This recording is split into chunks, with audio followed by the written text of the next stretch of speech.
예, 신약 324페이지, 골로새서 1장 3절에서 5절 말씀입니다. 짧은 본문이니까요, 우리 한 목소리로 합독하도록 하겠습니다. 네. 하나님 말씀 받습니다. 우리가 너희를 위하여 기도할 때마다 하나님 곧 우리 주 예수 그리스도의 아버지께 감사하노라. 이는 그리스도 예수 안에서 너희의 믿음과 모든 성도에 대한 사랑을 들었음이요 너희를 위하여 하늘에 쌓아둔 소망으로 말미암으니 곧 너희가 전에 복음의 진리의 말씀을 들은 것이라. 아멘. 오직 예수님, 예수 그리스도의 은혜와 평강이 여러분 삶 가운데 충만할지어다. 성삼일체 하나님께 감사와 경배와 영광을 올려드리며 오늘도 여러분들에게 예수님의 진리를 또 예수님을 전하고자 합니다. 오늘은 골로새서 1장 3절에서 5절 말씀을 가지고 바울의 감사 이유, 바울이 골로새 교회에 굉장히 감사를 하고 있거든요. 그 감사 이유가 무엇인지를 살펴보고 그걸 통해서 바울이 감사한 이유가 왜 감사했을까를 돌아보면서 신앙의 목적이 또 무엇인지를 살펴보도록 하겠습니다. 본문을 보면 이제 골로새라는 교회는요, 바울이 한 번도 사역하지 않은 교회라고 제가 저번에 말씀을 드렸어요. 저번 주에 골로새 교회는 사도 바울이 사역하지 않은 교회였다. 경험하지 않은 교회였거든요. 자, 그러면 그 사역자들의 마음에는 어떤 마음이 있냐면요, 조금 교만한 마음이 있어요. 이건 항상 내가 쳐야 되는 마음인데, 어떤 교만한 마음이 있냐면 내가 사역하지 않으면 뭔가 좀 잘못하고 있을 거야 라는 좀 생각이 있어요. 정말 놀라운 것은 작은 교회든 큰 교회든 다 그 생각을 가져요. 다 그 생각을 갖더라고요. 그런데 바울 사도가 놀란 거예요. 골로새 교회를 소문을 들으니까 편지를 이렇게 쓰는데, 편지를 쓰면서 그 교회를 위해서 중보하는데, 와, 이 교회를 보니까 너무나 감사한 거예요. 그들의 신앙을 보니까, 와, 내가 사역하지도 않았는데 내가 바라는 이상향을 실천하고 있는 모습을 보면서 놀란 겁니다. 놀란 거예요. 제가요, 전도사 시절 때 책 한 권을 읽었는데, 그때 아주 유명한 목사님이 계셨어요. 그 목사님이 쓴 책인데, 아주 유명한 목사님, 방송에도 막 나오는 목사님이었어요. 제가 실명은 잘 거론하지 않습니다. 그 목사님이 쓴 책에 이런 내용이 있는 거예요. 막 바쁘고 방송에 나오니까 동료 목사님들이 물어본 거예요. 목사님 바쁘죠? 했더니 바빠요. 미치겠어요. 너무 바빠요. 그래도 신나요? 했더니 소문이, 안 좋은 소문이 막 나더래요. 그 사람 교만해. 그 사람 좀 방송 타니까 아주 말이야 사람이 잘못됐어. 막 그런 소문이 나더래요.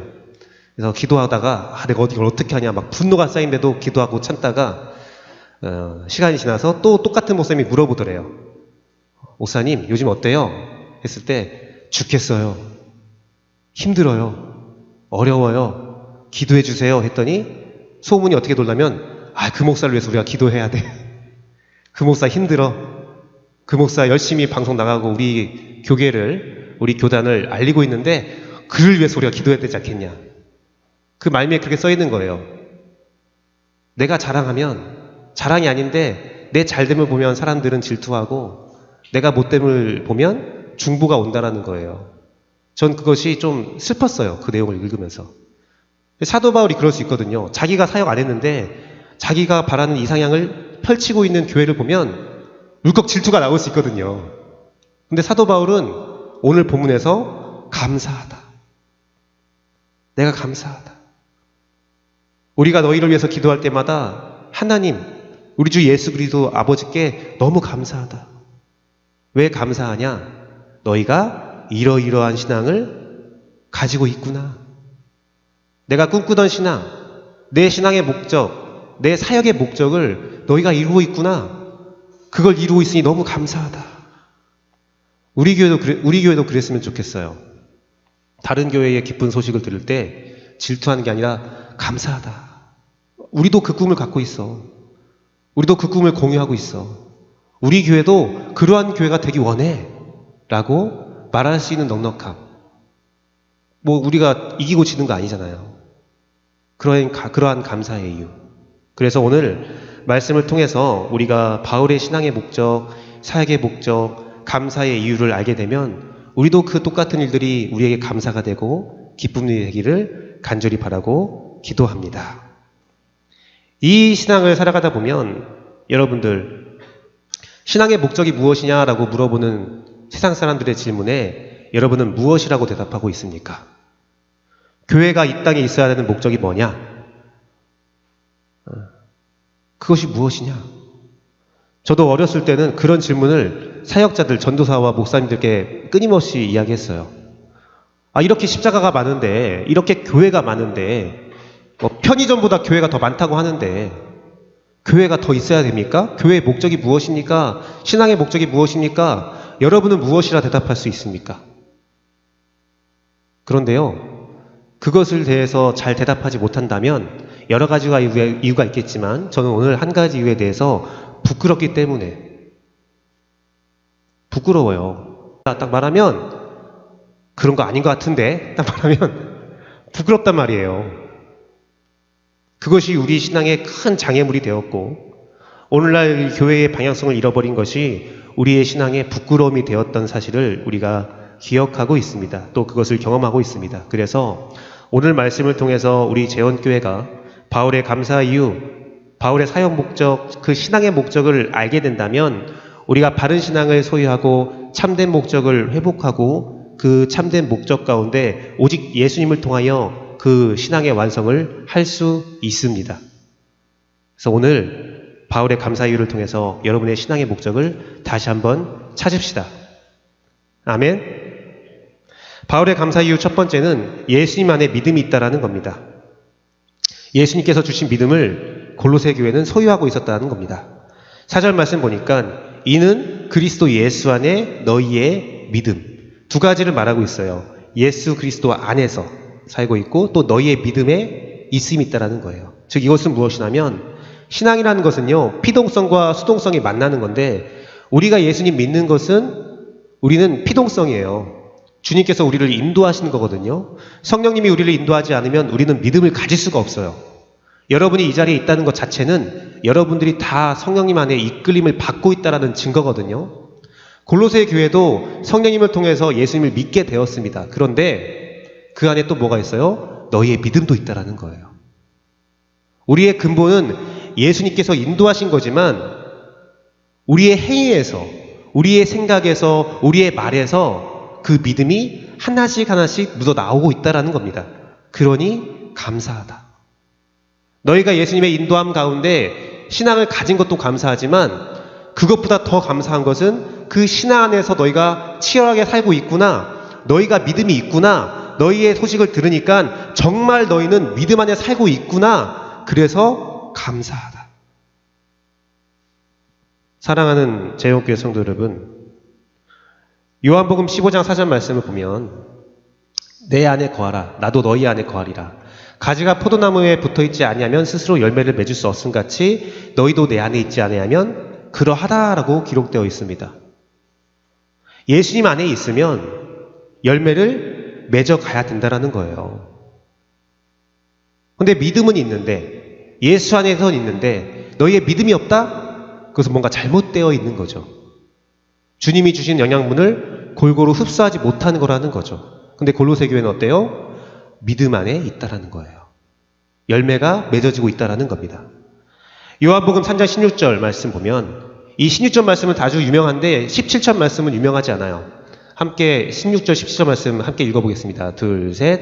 하나님이 세상을 이처럼 사랑하사 독생자를 주셨으니 이는 그를 믿는 자마다 멸망하지 않고 영생을 얻게 하려 하심이라. 하나님이 그 아들을 세상에 보내신 것은 세상을 심판하려 하심이 아니요 그로 말미암아 세상이 구원을 받게 하려 하심이다. 우리가 16절 말씀을 외웠어요. 제가 수련회 때 이 말씀 외우지 않으면 밥을 안 줬어요. 막 외웠어요. 노래도 있잖아요. 하나님이 세상을 이처럼, 노래도 있어요. 다 외웠어요. 그런데 17절 말씀은 기억하지 않아요. 그래서 우리들은 우리의 신앙이 어느 정도 왜곡되었다는 생각을 가질 때가 있습니다. 예수님께서 우리를 구원했어라는 사실은 정확히 알고 있는데 우리를 구원한 이유에 대해서는 잘 모르는 거예요. 세상을 구원을 받게 하심이라. 우리는요, 예수님께 구원받았으면 이 세상을 향한 행동이 있어야 되는 거예요. 우리의 믿음의 행동은 이 세상을 향해야 되는 겁니다. 그들을 구원코자 해야 돼요. 그럼 어떻게 해야 돼요? 친절하고 정확하고 사랑이 많고 분별력이 있어야겠죠. 믿음은 행동을 수반한다는 겁니다. 디모데후서 1장 9절 말씀 보니까 구원은 나의 공로가 아님을 말하고 있어요. 하나님이 우리를 구원하사 거룩하신 소명으로 부르심은 우리의 행위대로 하심이 아니다라는 거예요. 예, 우리의 행위는 아닙니다. 행위는 아니에요. 하지만 우리가 구원받았다면 그에 마땅한 사명이 있다는 사실을 기억해야 돼요. 이런 믿음은 잘못된 믿음입니다. 우리가 올바로 행동해야 구원받는다? 그건 잘못된 명제예요. 하지만 우리가 구원받았으니 우리가 구원에 합당한 삶을 살아야 한다? 그것은 바른 말이에요. 우리의 믿음 가운데 행위와 믿음에 대한 정확한 구분이 질서가 있기를 바랍니다. 사랑하는 재원교 성도 여러분, 믿음은 하나님께서 우리를 구원해 주신 거거든요. 그걸 인정하고 우리가 그에 맞는 삶을 살아가는 것이 우리의 삶입니다. 그런데요, 진화학자 리차드 도키스라는 유명한 진화학자가 있어요. 무신론자죠. 리차드 도키스는 이기적인 유전자라는 유명한 책을 썼어요. 그래서 이 사람이, 이 인류가 이렇게 발전할 수 있었던 것은 이기적인 유전자로, 인간은 이기적인 사람으로서 자신의 이익을 탐하면서 이렇게 발전해 왔다. 사람은 이기성을 탐한다라고 주장을 했습니다. 그런데 한 무신론자는 다른 책을 썼어요. 리트허르 브레흐만이라는 무신론자는 휴먼 카인드라는 책을 썼어요. 휴먼 카인드. 그냥 대조적인 책입니다. 리차드 도키스는 이기적인 유전자. 하지만 리트허르 브레흐만은 휴먼 카인드. 사람은 착해. 사람은 친절해. 인간의 본성은 선한데, 선한 본성이 있는데, 현대사회가 인간의 선함을 이기주의로 의심하게 만들었다라는 거예요.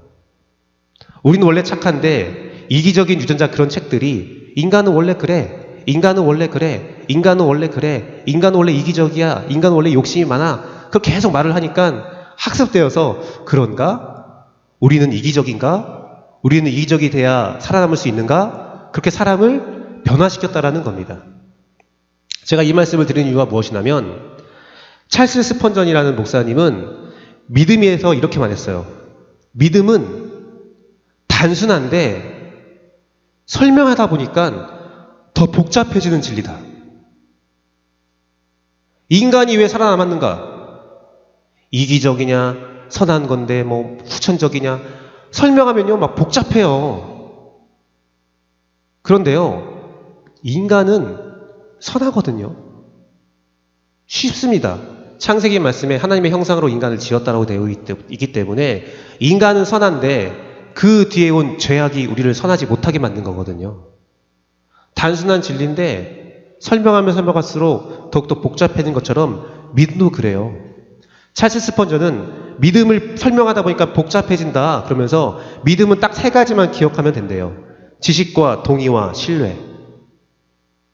주님이 나를 구원했다는 사실을 알고 그거를 동의하면 된대요. 그리고 그것을 믿고 살아가면 된대요. 그게 믿음이래요. 근데 고든 알포트라는 미국 심리학자가 신뢰를 형성하는 방법을 뭐라고 했냐면 접촉이라고 했어요. 즉 믿음은요 아주 단순한 겁니다. 하나님이 나를 구원했다. 예수님을 통해서 구원했다. 그러니 그거에 맞는 삶을 살자. 그러면 그 믿음을 더욱더 견고하게 만드는 건 뭐예요? 접촉이에요. 하나님을 끊임없이 만나고 예수님과 성령님을 묵상하고 지식을 쌓고 동의하고 신뢰 쌓으면 믿음은 저절로 커지는 거예요. 사랑하는 재원교회 성도 여러분, 예수님 안에 믿음이 있다. 바울의 감사 이후 신앙의 목적, 그 예수님 안에 믿음을 가지고자 한다면 접촉하십시오. 신뢰하십시오. 주님을 만나시고 예배를 드리시고 찬양을 하시고 말씀을 보시면 믿음이 생깁니다. 믿음 안에 살아갈 수 있습니다. 그 신앙의 목적을 달성할 수 있습니다.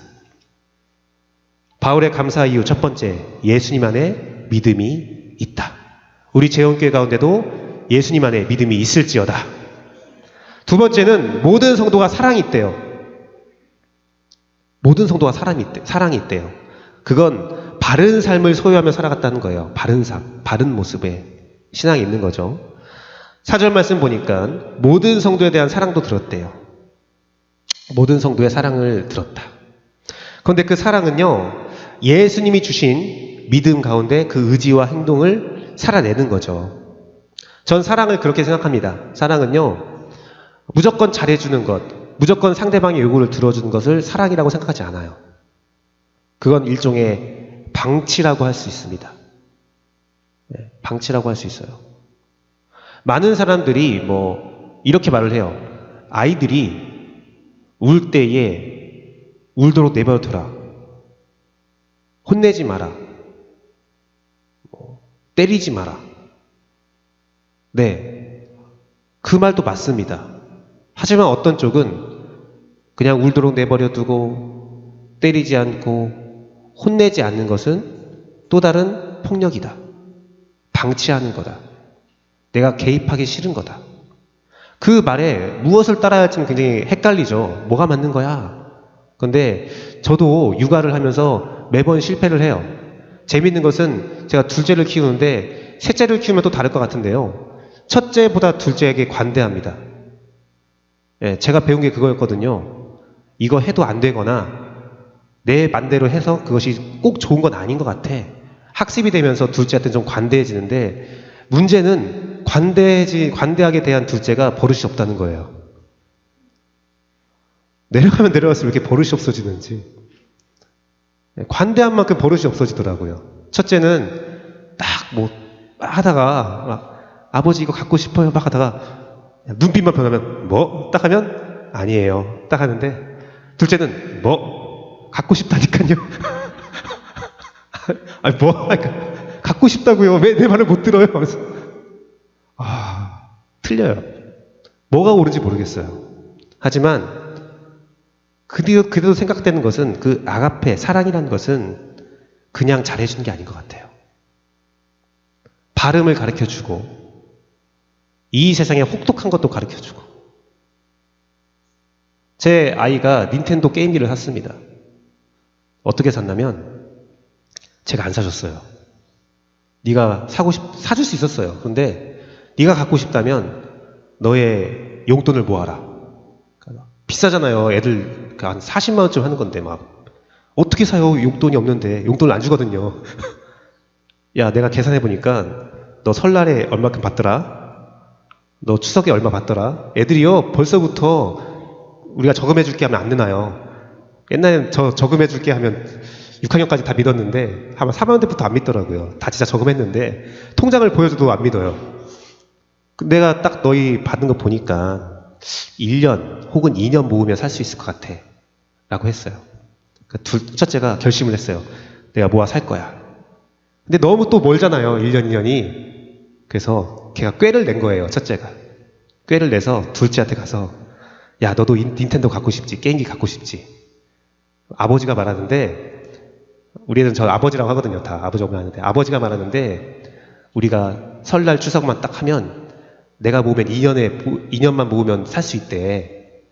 그럼 너랑 같이 모으면 1년이면 살 수 있을 것 같아. 그러니까 사자 한 거예요. 그러니까 둘째가 그래요 딱 했어요. 1년이 지났어요. 살려고 딱 했어요. 둘째가 제가 말했잖아요. 버릇이 없다고. 거기서 배신을 한 거예요. 살려고 딱 했는데 둘째가 싫다. 돈이 아깝다. 난 안 사겠다. 그러니까 이제 첫째가 완전히 스트레스 받은 거예요. 1년 동안 기다렸는데 갑자기 그렇게 딱 돌아서니까 네가 그러면 안 되네부터 시작해서 도덕적으로 문제가 있네 하면서 나랑 계약을 했는데 그렇게 하면 어떻게 하네 막 얘기를 하고 있는 거예요. 막 싸우고 있는 거예요. 제가 그래서 둘째가 원하지 않으면 안 된다. 그러면 또 다른 방법이 있다. 뭔데요? 갑을 해라. 난 절대로 못 사주겠다. 갑을 해라. 그러니까 첫째가 갑을 하겠습니다. 그래서 둘째한테 말했어요. 넌 배신을 했기 때문에 그 게임기를 쓸 수 없다. 언니가 막 하는 거 보면 막 하고 싶을 거다. 너 절대 할 수 없다. 첫째가 허락해야 한다. 이것은 오로지 첫째의 것이다. 아빠도 그 게임, 아버지도 게임 하고 싶다. 근데 아버지도 할 때는 첫째한테 허락받고 하겠다. 이건 철저하게 얘의 소유고 얘의 재산이기 때문이야. 그렇게 샀어요. 사고 진짜 1년 동안 제가 추석 설 다 뺏었어요. 뺏고 다 저금했어요. 비밀입니다. 그때부터요, 둘의 인생의 차이가 있어요. 첫째는요, 모아요. 먹고 싶은 게 있어도 참아요. 자기가 바라는 게 있으면 이걸 모으면 살 수 있어가 있어요. 둘째는 안 돼요. 아직. 어려서도 그럴 수 있겠지만 학습입니다. 사랑이라는 그런 거예요. 지금 당장 사주는 것 사랑일 수 있죠. 그것도 사랑이라고 제가 부정하지 않습니다. 하지만 더 좋은 가르침을 주는 것이, 이 세상을 살아갈 수 있는 지혜를 주는 것이 진짜 사랑이에요. 언젠가는 주지 말아야 돼요. 모든 것들을 다 해줘서는 안 돼요. 제가 사랑이라는 얘기를 나오면 꼭 말씀드리는 예화가 노숙자에 관한 예화잖아요. 노숙자가 찾아와요. 전화도 와요. 대부분 돈을 요구해요. 제가 공과금을 내달라고 하면 그 공과금의 영수증을 갖고 와라. 그럼 제가 공과금을 내줍니다. 다 내줄 수는 없지만 제가 여유가 있을 땐 내줘요. 배가 고프냐? 밥을 사주거나 식료품을 사줘요. 하지만 저는 절대로 현금을 주지 않아요. 지금 다 우리 공과금 냈습니다. 밥도 있습니다. 근데 돈이 없습니다. 돈 주세요. 죄송합니다. 왜 그러냐면 전 그렇게 배웠거든요. 돈을 주면 그걸로 술을 사 먹는다. 물론 모두가 그러진 않을 거예요. 하지만 그럴 가능성이 1말이라도 있다면 저는 하지 않습니다. 그러면 누군가는 저에게 말할 수 있을 거예요. 목사님은 사랑이 없네요. 네. 그런 말씀 한다고 해서 제가 비난할 생각은 없습니다. 각자 기준이 다른 거니까요. 하지만 저의 개념에, 저의 기준에 제가 배운 사랑은 정확한 사랑, 확실한 사랑. 물론 변할 수도 있겠죠. 하지만 지금까지는 그러합니다. 마태복음 28장 20절 말씀 보면, 마태복음 28장 20절 말씀 보면, 내가 너에게 분부한 모든 것을 가르쳐 지키게 하라. 하나님의 사랑, 기독교적 사랑은 예수님을 가르치고 지키게 하는 거예요. 그게 사랑이에요. 요한복음 15장 9절에서 10절 말씀을 보니까, 아버지께서 나를 사랑하신 것 같이 나도 너희를 사랑하였으니 나의 사랑 안에 거하라. 10절 말씀이요. 같이 읽게요. 둘, 셋. 내가 아버지의 계명을 지켜 그의 사랑 안에 거하는 것 같이 너희도 내 계명을 지키면 내 사랑 안에 거하니라. 제가 요한복음 말씀을 읽으면서 좀 아쉬웠던 게 이런 거예요. 요한복음 3장 16절 말씀은 잘 기억해요. 방금 요한복음 15장 9절 말씀은 잘 기억해요. 그런데 그 계명을 지키는 것, 그 사랑을 지키는 것, 그 구원을 지키는 것이 무엇인지에 대한 말씀을 잘 안 지키는 것 같아요. 기억하지 못하는 것 같아요. 사랑이 뭐라고요? 아버지의 계명을 지키는 것. 분명히 말씀하셨어요. 예수님께서 말씀하실 때 예수님 기준의 사랑은 잘해주는 것, 그것을 넘어서 계명을 지키는 것, 진리를 수호하는 것, 그게 진짜 사랑입니다. 시편 5장 7절 말씀을 같이 한번 읽어보겠습니다. 시편 둘, 셋. 오직 나는 주의 풍성한 사랑을 힘입어 주의 집에 들어가 주를 경외함으로 성전을 향하여 예배하리라. 사랑을 힘입어 주의 성전에서 예배하는데 우리가 예배할 수 있는 힘, 그 사랑은 무엇입니까? 하나님의 계명을 지키는 것. 근데 우리의 삶이 그러지 못하잖아요. 그렇기 때문에 우리는 예배에 올 때에 예수 그리스도의 사랑을 의지할 수밖에 없는 거예요. 그리고 다시 한번 예수님 안에서 살기 위하여 또 부단히 노력하고 애를 쓰는 겁니다. 계시록 14장 12절 말씀을 같이 한번 읽겠습니다. 계시록 14장 12절 말씀. 계시록 14장 12절. 둘, 셋. 성도들의 인내가 여기 있나니 그들은 하나님의 계명과 예수에 대한 믿음을 지키는 자니라. 그렇게 우리는 인내하며 예배를 드리고 있는 겁니다. 그렇게 우리는 인내하며 오늘의 하루의 삶을 살아가는 겁니다. 사랑하는 재영교회 성도 여러분, 20대, 30대에 대한 설문조사가 있었어요. 제가 재미있는 설문조사를 이제 구독해서 보고 있어요. 다른 것을 설문조사하면 한 1000명 정도를 곧 조사한다고 하더라고요. 우리가 보는 설문조사는 표본이 거의 1000명이라고 해요. 그런데 1000명에 대해서 세대별로 막 나오잖아요. 뭐 10대부터 20대, 30대, 50대, 60대 세대별 나오는데 끝낸 그 세대별마다 1000명이기 때문에 200명 정도 조사를 한대요. 그런데 새롭게 만들어진 여론조사 기관에서 구독해서 볼 수 있는 여론조사가 뭐냐면 그렇게 해서는 20대, 30대, 각 세대, 40대, 50대, 60대, 70대의 진짜 마음을 알 수 없다. 200명 갖고 어떻게 하냐. 1000명으로 국민의 마음을 안다면 그 세대만 1000명을 조사해야지 라고 해서 20대, 30대 1000명만 조사한 거예요. 1000명을 다 20대, 30대로 뽑아서 조사를 한 거예요. 그래서 기관별 신뢰도를 조사를 했습니다.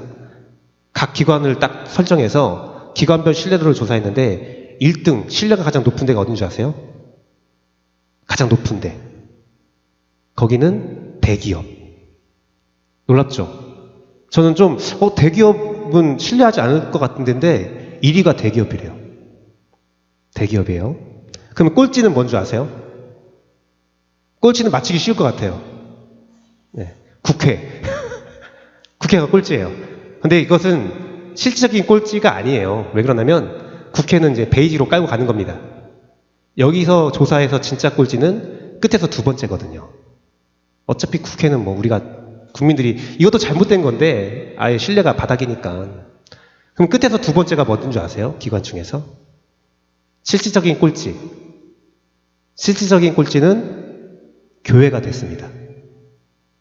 지금 20, 30대가 교회를 믿지 않는데요. 약 신뢰도가 19%에서 20%. 그렇게 신뢰한대요. 저는 그 조사를 보고 많은 사람이 실망하겠다라는 생각을 했어요. 그런데요. 이 자료를 보면 야, 교회가 그래? 큰일 났네. 어떡하나. 근데 저는 그게 다르게 보이더라고요. 왜 그러냐면 신뢰를 받지 못한다는 말이 무엇입니까? 네. 신뢰를 받지 못한다는 것은 뭐냐면 내가 이만큼 기대하는데 그 기대를 충족하지 못한다는 거예요. 대기업이 신뢰받는 이유가 무엇인 줄 아십니까? 그 기대치가 이거거든요. 대기업, 회사, 이윤을 탐하는 곳은 딱 그 정도 신뢰감이 있는 거예요. 딱 이 정도야. 그러니까 이 신뢰도의 조사는 1등부터 꼴등까지 신뢰도의 조사는 진짜 이만큼 신뢰한다라는 게 아니라 기대치와 내가 느끼는 바와 간격이에요. 정치가, 국회가 꼴찌인 이유는 정치에 대한 높은 신뢰가 있는 거예요. 이 정도까지 우리가 신뢰할 수 있어야 되는데 그게 미치지 못하니까 신뢰도가 떨어지는 거거든요. 그러면 끝에서 두 번째 실적인 꼴찌인 교회가 종교기관이 신뢰도가 바닥이라는 것은 야, 교회 큰일 났어. 그게 아니라 아직 20대, 30대에게는 신뢰도가 있다라는 거예요. 교회는 그래야지. 마땅히 교회를 다니는 사람이라면, 종교를 믿고 있는 사람이라면 이 정도는 있어야 되는 거 아니야? 이 정도는 살아야 되는 거 아니야? 근데 그거에 대한 기대치에 대한 충족되는 소식은 없고 그 기대에 충족되지 못하는 소식만 들리니까 신뢰가 없는 거예요. 제가 그거 보면서 이런 말씀을 여러분에게 드릴게요. 재원교회의 김규배 목사가 아주 선한 일을 했어요. 뉴스에 나올까요? 안 나와요. 재원교회 김규배 목사가 아주 파렴치한 짓을 했어요. 아주 못된 짓을 했어요. 뉴스에 나올까요? 나와요. 성도들에게 소문이 돌아요. 김규현 목사가 목사다운 일을 했어요. 잘하고 있어요. 칭찬받을 일을 했어요. 소문이 돌까요? 안 돌아요. 억울해요. 안 돌아요. 근데 김규현 목사가 말실수를 했어. 실수했어. 오늘 이제 2부 예배 때 서양 서초동역에서 이제 단합대회를 하잖아요. 사실 이번 주에 준비할 시간이 전혀 없었습니다. 그래서 어제 현우 간사님하고 밤 늦게까지 준비했는데 부족할 수밖에 없을 것 같아요. 근데 잘했어요. 소문 날까요? 안 나요. 망쳤어요. 소문 금방 납니다. 지금 교회가 그런 거예요. 좋은 소식은 안 들리고 나쁜 소식이 들리니까 신뢰가 떨어지고 있는데 정말 주변에 좋은 목사님이 많거든요. 진짜 교회가 선한 일 하는 거 진짜 많거든요. 근데 소문이 안 나요. 나만 알고 있어. 소문이 안 나요. 사랑하는 제형교 성도 여러분, 그러면 이것이 우리에게 무엇을 보여주느냐? 어떤 내용을 보여주느냐? 만약에 우리가 그들이 기대하는 바를 충족시켜주는 교회가 된다면, 이 시대 30대가 교회를 믿지 않아요, 전도해도 안 돼요, 그게 아니라 그들이 교회를 신뢰하고 있구나, 바른 기대감이 있구나, 우리가 그 기대를 충족시킬 수 있다면, 그리고 그 기대를 충족하고 있는 소식이 들려진다면 그들은 교회를 나와요. 신뢰도 조사의 꼴찌는 슬픈 소식이 아니라 기회를 우리에게 알려주고 있는 거예요. 그래서 사도 바울이 생각했을 때 모든 성도가 사랑이 있다, 바른 삶을 살아간다, 기쁜 거예요. 사랑하는 제형교회 성도 여러분, 바울의 감사 이유 첫 번째는 예수님 안에 있는 믿음, 성도 개개인의 믿음을 보면서 감사한 거예요. 두 번째는 모든 성도가 사랑이 있다, 바른 삶의 모습을 살아가고 있다. 와, 그렇다면 저 공동체를 기대할 수 있기 때문에 감사하는 겁니다. 신뢰는 뭘 통해서 이루어진다고요? 접촉을 통해서 이루어진다고 했어요. 그러면 예수님 안에 있는 믿음을 회복시키려면 우리는 예수님과 접촉해야 됩니다. 그러면 우리 교회에 있는 사랑을, 신뢰를 주려면 어떻게 해요? 세상과 접촉해야 돼요. 우리끼리 잘 사는 게 아니라, 우리끼리 행복한 게 아니라 이 세상으로 우리가 자신감 있게 나가야 되는 겁니다. 목사님, 이 세상은 더 이상 이제 교회를 신뢰하지 않아요. 아니요. 기대하고 있기 때문에 신뢰하지 않는 거예요. 그러면 그 기대감을 우리가 채워줍시다. 여러분 삶에서, 교회에서, 직장에서, 가정에서. 아멘. 세 번째 이유는, 첫 번째가 믿음이고 두 번째가 사랑이라면 세 번째는 무엇이냐? 하늘에 쌓아둔 소망을 소유함을 기뻐한다라고 되어 있어요. 바른 소망인 천국을 소망하는 거죠. 5절 말씀 보니까 너희를 위하여 하늘에 쌓아둔 소망으로 말미암으니, 이 모든 것들이 믿음과 사랑이 천국에 대한 소망 때문이라는 겁니다. 사랑하는 제형교회 성도 여러분, 오늘 말씀의 내용이 보이십니까?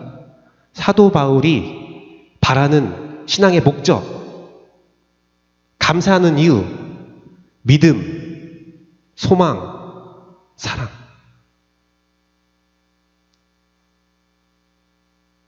세상 끝날까지 있는 믿음, 소망, 사랑을 골로새 교회가 가졌다는 거예요. 너희의 믿음을 들었다, 너희의 사랑을 들었다, 너희의 소망을 들었다. 교회는 믿음, 소망, 사랑이 있어야 돼요. 믿음, 소망, 사랑.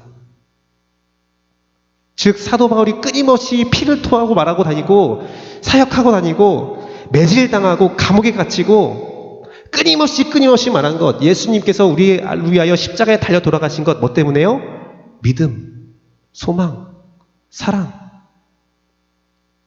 신앙과 교회의 목적과 신앙의 목적과 어떻게 돼, 이렇게 해야 돼, 저렇게 해야 돼, 설명하면 복잡해져요. 이것도 있고 저것도 있고 교리와 신학, 왜 이렇게 복잡해? 그런데 딱 세 가지예요. 믿음, 소망, 사랑. 제가 여러분에게 전파하고 싶은 메시지는 딱 세 가지입니다. 믿음, 소망, 사랑. 오늘은 그 세 가지 단어만 가져가면 돼요. 믿음으로 살고, 사랑으로 살고, 소망으로 사는 것. 마태복음 4장 23절 말씀 보니까 예수님께서 온 갈릴리에 두루 다니면서 천국 복음을 전파하세요. 천국 복음. 기독교에는 치유도 있고 나음도 있고 회복도 있고 위로도 있는데 천국 복음으로 전파하신 거예요. 전파하고 싶은 말, 마음속에 깊은 곳에 있는 말은 천국입니다. 로마서 5장 4절에서 5절 말씀 보니까 인내는 연단을, 연단은 소망을 이룬 줄을 알미로다. 5절 말씀이요. 소망이 우리를 부끄럽지 않게 아니함은 우리에게 주신 성령으로 말미암아 우리의 사랑이 우리의 마음에 부은 바 된다. 소망이 우리를 그렇게 만든다라는 거예요. 사도 바울이 오늘 골로새서 말씀을 통해서 한 말과 똑같잖아요. 너에게 믿음이 있어, 사랑이 있어, 그것은 너희가 소망이 있어서 그렇게 되는 거야. 천국에 대한 소망이 있으니 이 세상에 믿음을 가지고 살 수 있고, 천국에 대한 소망이 있으니 이 세상에서 사랑을 가지고 살 수 있는 거야. 계시록 22장 20절 말씀은 초대교회의 인사말이었대요. 같이 한번 인사해 볼까요? 둘, 셋. 이것들을 증언하신 이가 이르시되 내가 진실로 속히 오리라 하시거늘 아멘 주 예수여 오시옵소서. 초대교회에 핍박받고 초대교회에 상처받고, 사실요 초대교회에서 전 연령대에 대한 신뢰도를 조사하면 꼴찌가 기독교 교회일 거예요. 왜냐면 그 로마 시대에 그들은 인육을 먹어, 그들은 어린아이를 잡아먹어 라는 소문이 돌았거든요. 성찬식, 주의 만찬 할 때 그의 피를 먹어 그의 살을 먹어라고 하잖아요. 그들은 식인종이야. 기대하지도 않았어요. 하지만 그들은 그런 말을 들으면서 예수 그리스도를 믿으면서 그 사랑의 삶을 실천하면서 끊임없이 말하는 겁니다. 아멘 주 예수여 어서 오시옵소서. 주님이 곧 온다고 했어. 천국 소망으로 살아가는 겁니다. 사랑하는 제원교회 성도 여러분, 끝내 사도 바울의 감사, 사도 바울의 신앙의 목적, 사역의 목적, 우리를 향한 목적은 믿음과 소망과 사랑입니다. 오직 예수 안에서 바른 믿음을 가지고, 오직 예배를 통하여 바른 사랑의 삶을 실천하며, 오직 천국을 바라보는 바른 소망이에요. 오직 예수, 오직 예배, 오직 천국. 그 믿음, 소망, 사랑을 가진 골로새 교회라는 겁니다. 사랑하는 제목교회 성도 여러분, 말씀을 맺도록 하겠습니다. 한 책에서 나온 내용입니다. 할아버지가 손자에게 이런 말을 했다고 해요. 내 안에는 두 마리의 늑대가 싸우고 있다. 화나고 욕심 많고 질투하고 거만한 늑대가 싸우고 있고 그와 싸우는 늑대는 평화와 사랑과 겸손과 상냥한 늑대가 둘이 싸우고 있다. 내 안에 그 두 늑대가 싸우고 있다. 그런데 너의 안에도 그 늑대가 싸우고 있다. 그리고 이 세상 모든 사람들 안에도 그 두 늑대가 싸우고 있다. 그러자 손자가 물어봅니다. 할아버지, 그러면 어떤 늑대가 이깁니까?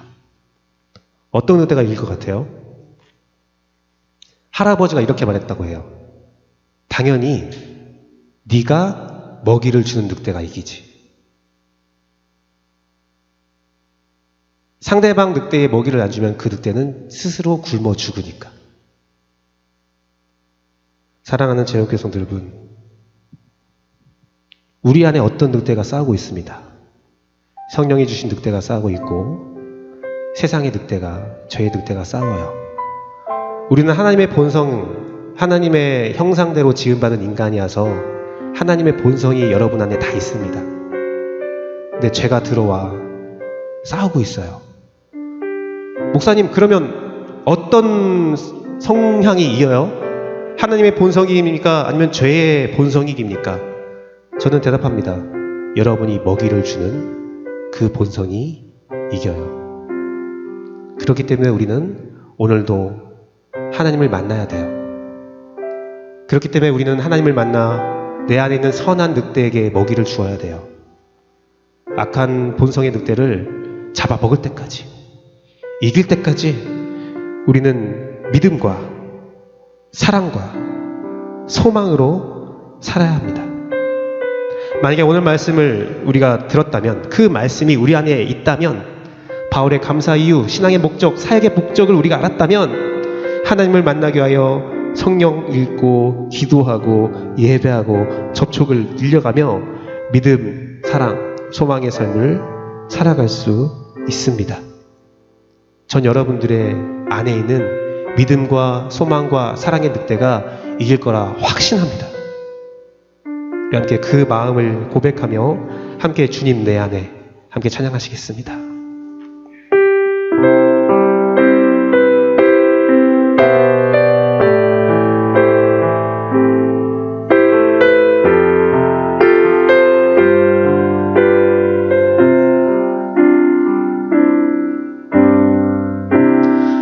언제나 내 모습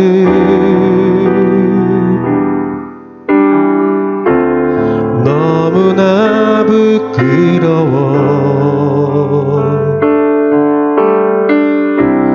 무릎으로 주님께 기도로 가오니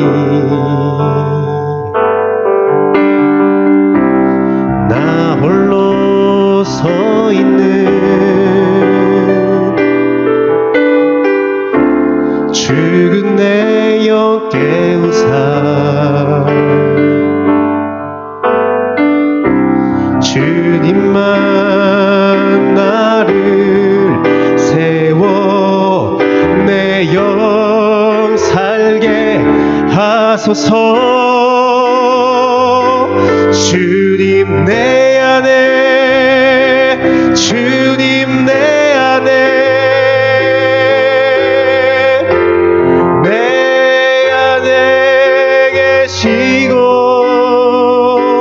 주님 내 안에 주님 내 안에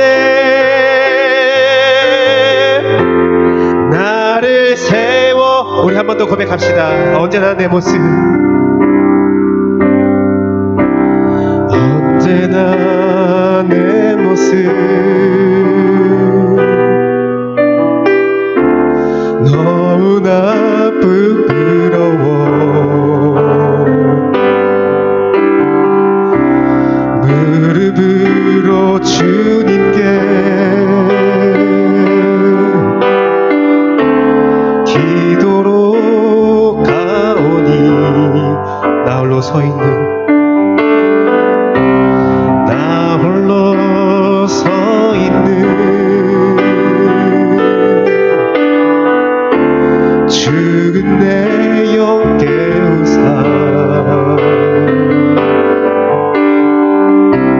주님만 나를 세워 내 영 살게 하소서. 주님 내 안에 주님 내 안에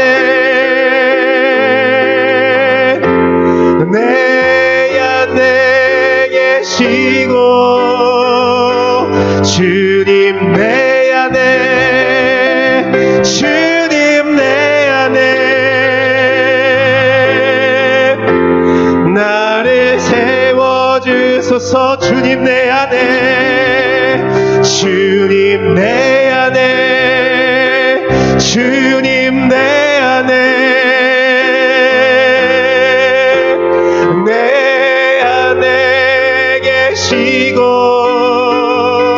주님 내 안에 주님 내 안에 나를. 우리 마지막에 고백합니다. 주님 내 안에 주님 내 안에 주님 내 안에 내 안에 계시고 주님 내 안에 주님 내 안에 나를 세워주소서. 이 시간에 기도하도록 하겠습니다. 우리 안에 믿음으로 살고 사랑으로 살고 소망으로 살아야 합니다. 혹시 우리 안에 있는 하나님의 본성의 늑대, 믿음과 소망과 사랑의 늑대가 굶어 죽고 있지 않은지, 내가 먹이를 주는 쪽은 그 반대쪽이 아닌지를 돌아봅시다. 이제부터 이 예배를 드린 여러분들이 믿음으로 살기를, 사랑으로 살기를, 소망으로 살기를 우리 함께 결단합시다. 주 앞에 함께 기도하도록 하겠습니다.